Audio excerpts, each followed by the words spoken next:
We've all got it. Crafty stuff we just had to have. We get all excited, add to cart, wait impatiently for delivery, and then they sit unused, maybe even forgotten. Why do we do this and how can we fix it? Let's figure it out. My unused pile includes this stamp set and stencil from Altenew. When it first came out, I rushed to purchase them. I love that big star. The shapes are geometric, they can be used in all seasons, they're very versatile, and they give endless possibilities for use. These are characteristics that tick my boxes. So why, 3 months later, are they still sitting unused? What's the holdup? First, Christmas came, and I took a break from crafting, so that meant that time passed, and we all know the longer the time, the easier it is to forget.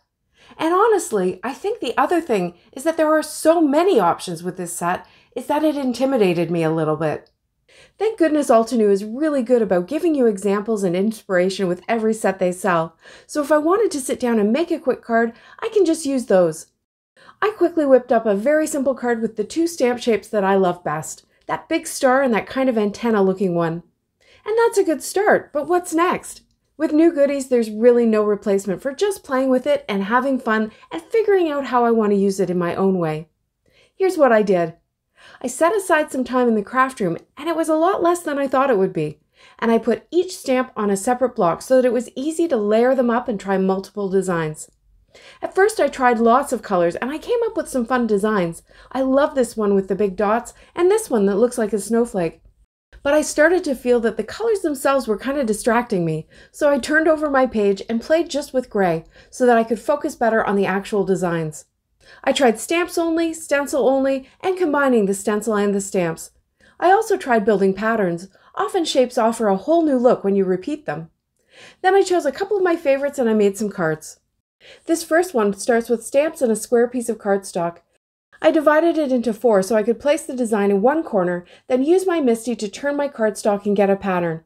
At least that's what I thought I was doing. Turns out I needed better centering skills. Stick around to see how I recovered.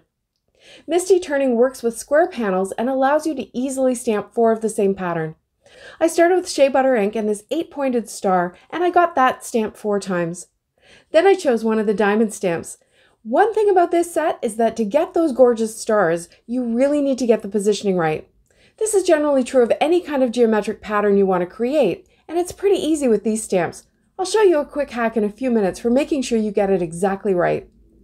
I stamped the 4 of these with sparkling berry ink, and of course the MISTI has that benefit of being able to re-stamp in the exact same spot if you didn't line up the stamp properly or if your ink pad needs to be re-inked.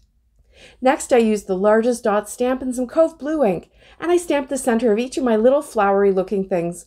When they're lined up like this, you kind of get a quilty, cozy country feel.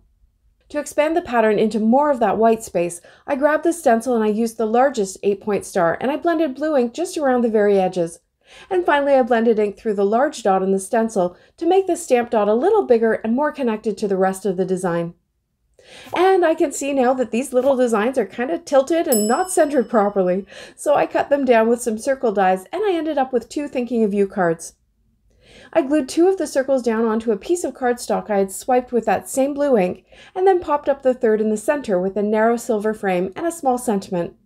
For the second one, I used the 4th mandala with a silver frame and a strip of the blue inked cardstock and the same sentiment.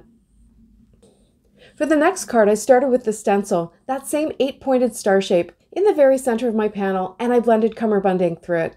I masked the stencil so I wouldn't end up blending ink through some of the other areas that are close by, and also to hold it in place so it won't shift. Today's video is a collaboration with my new crafty friend Amy. We met here on YouTube last year when her video about making multiple rainbow Christmas cards caught my eye. Amy and I share a love for bold, bright colors, stencils, and fun techniques. I'll link to her video at the end so you can see how she challenged herself to create with her new unused goodies. I filled in the panel in a loose pattern, and then I thought I would try and make these into snowflakes. I used something borrowed in the diamond circle stamp, and then grabbed Fiesta Blue and that large star stamp. Of course you can use your MISTI for this and get precise placement, but sometimes acrylic blocks are just faster. And if you're watching closely, you'll see that I didn't get that star lined up exactly perfectly on the diamonds on a few of these, but with everything going on, I don't think it's really noticeable. Okay, well now it is, but you know what I mean. I grabbed the antenna stamp and the dress blues ink, which is a very dark blue, and I added that into each of my snowflakes. When all the stamping was finished, I took it over to my spray station, also known as my closet, and I spritzed some Avery Al clear shimmer spray over it. This gives a beautiful sparkle and kind of softens the colors. To finish this one, I trimmed the panel with a large circle die and added a stacked up peace sentiment from Tailored Expressions, along with some unicorn magic gems from Crafty Meraki. Look at that, my first Christmas card of 2022. This next one is really fun. Remember that little double stamped pointy pattern? I'm going to create a rainbow wreath look with another turning tool. I've done some planning ahead and I'm putting my inks in order because I know I'm going to have to skip colors so that I can have 2 adjacent colors on each circle of my wreath. Don't worry, it'll be a lot less confusing when I show you. So I'm using my Misty and this Tondo tool, which was invented by my friend Katya. A wreath builder can give you a similar look, although it works differently. I put repositionable adhesive right on the Tondo itself, and then I put down a 4 1/4 inch panel of white cardstock right in the yellow guidelines. Then I put that stamp down at the top, put the Tondo in the corner of the Misty, and stamped it down with ink number 1, Limoncello. Then I cleaned the stamp, turned the Tondo, and grabbed ink number 3, which is Samba. Then I figured out that rather than stamping the rainbow twice, I can stamp the top and bottom of each color. So of course that meant going back and stamping the bottom Limoncello star as well. And now I'm all caught up and ready to continue on with ink number 5, which is Flirty Fuchsia, top and bottom. Ink number 7 is Lime Ricky, and when the top and bottom are done, the first layer of my wreath is done. So now I have to rotate the stamp and stamp with the even numbered inks to get that doubled up look. I need the placement to be precise, and a quick way to test it is to put the stamp down and then stamp it onto a piece of acetate rather than on the card. Then you can adjust it as many times as you need to and keep testing before actually stamping onto the card panel. And then it's just the same thing. Ink number 8 is Aquatini. Don't they look so pretty overlapping like that? And then ink 6 is Something Borrowed, and this is another fabulous color combination. I love how I'm getting the mixed shade where they overlap. Ink number 4 is Party Dress, and finally ink 2 is Tiki Torch. Now I gotta be honest, even though I love the rainbow and I love the doubled up look of this single pattern, I'm not sure if I'm loving this wreath in its complete jaggedy glory. To finish it off, I cut a circle from the center and added a retired Concord and 9th birthday sentiment, as well as some magic iris crystals from Crafty Meraki. For my final card, I went back to that big star that I like so much, but this time I used the stencil. You can do rock and roll on a stamp, but I also like the look of ink blending of 2 colors. I think it just adds a little more interest, especially with a monochrome card like this one's going to be. I've masked off that star, and this time I'm creating a pretty regular pattern with it, using Party Dress and Flirty Fuchsia inks.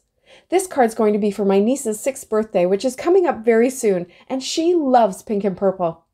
I turned the star so that the points are sometimes up and down and sometimes sideways. I hope you can see what I mean. Doing this means the stars are closer and I can get more on the panel. I continue on filling in the whole panel, and then I stop to think. This star gives a lot of energy, and since there's a smaller star on the stencil, I thought I would add more energy by placing it a little bit randomly over the panel. I used the same inks and I tilted and overlapped it to break up the predictability of that pattern. For some more sparkle, I got out my Altenew metallic watercolors, added lots of water to one of the gold pans, and then added splatter to the panel by tapping the loaded brush over top.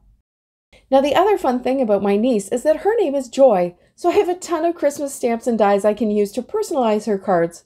I think this is an old Winnie and Walter die, and the bouncy letters are perfect for a bouncy 6-year-old. I stamped a tiny happy birthday from a Jillian Vance design and glued it on top. And because when you're 6, there's never too much sparkle, I went back in with lots of those rose garden gems from Crafty Meraki. I've got a couple more sets I need to do this with. How about you? Now here's the link to Amy's video. I know she'll enjoy meeting you, and you'll enjoy seeing how she's used some of her new goodies. Thanks so much for watching. See you next time.